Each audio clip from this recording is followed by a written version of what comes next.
యూపీలో జరిగిన కుంభమేళా అక్కడి ప్రజలకు చాలా కలిసి వచ్చిందని, అక్కడ ప్రజలు ఎన్నో రకాలుగా లాభపడ్డారు. ముఖ్యంగా అక్కడ ఒక బోటు నడిపే వ్యక్తి 30 కోట్లు సంపాదించాడని ఆ రాష్ట్ర సీఎం యోగి ఆదిత్యనాథ్ చెప్పిన సంగతి తెలిసిందే.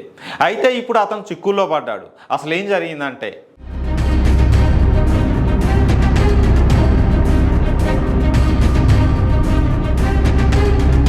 ఇటీవల యూపీలోని ప్రయాగ్రాజ్లో జరిగిన మహాకుంభమేళాలో బోటులు నడిపే ఓ ఫ్యామిలీ ఏకంగా 30 కోట్లు సంపాదించింది. ఆ విషయాన్ని రాష్ట్ర ముఖ్యమంత్రి యోగి ఆదిత్యనాథ్ అసెంబ్లీలో వెల్లడించారు. దీంతో ఈ వార్త నెట్టింట బాగా హల్చల్ చేసింది కూడా.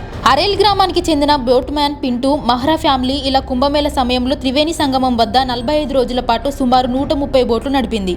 దాంతో నెలన్నరలోనే 30 కోట్లు సంపాదించింది. ఇదే విషయాన్ని సీఎం యోగి ఆదిత్యనాథ్ అసెంబ్లీలో ప్రస్తావించారు. అయితే పింటూ మహ్రా ఫ్యామిలీకి ఆదాయ పన్ను శాఖ తాజాగా ఊహించని షాక్ ఇచ్చింది.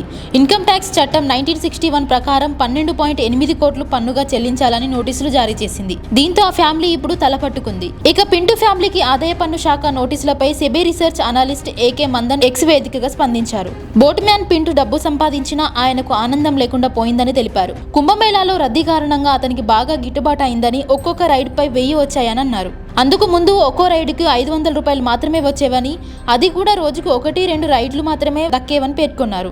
కానీ కుంభమేళ పుణ్యమా అని పింటూ బాగా ఆర్జించారని తెలిపారు. అయితే ఆ తర్వాత జరిగిన పరిణామాలు ఆ కుటుంబానికి షాక్ ఇచ్చినట్లు తన పోస్టులో పేర్కొన్నారు. ఇన్కమ్ ట్యాక్స్ డిపార్ట్మెంట్ 1961 ఐటీ చట్టంలోని సెక్షన్ 468 కింద నోటీసులు ఇచ్చిందని మందన్ చెప్పారు. ట్యాక్స్ స్లాబులు తెలియని వ్యక్తి ఇప్పుడు భారీ ట్యాక్స్ కట్టాల్సి వస్తుందని చెప్పారు. బాగా డబ్బు సంపాదించినా అదో పీడకలుగా మారిందన్నారు. ఒకప్పుడు పింటూ ఫ్యామిలీ నెలలో 15,000 సంపాదించేందుకు బాగా కష్టపడే వాళ్ళని, అలాంటిది ఇప్పుడు ఒకే ఏడాదిలో 12.8 కోట్ల పన్ను కట్టాల్సి వస్తుందని తెలిపారు.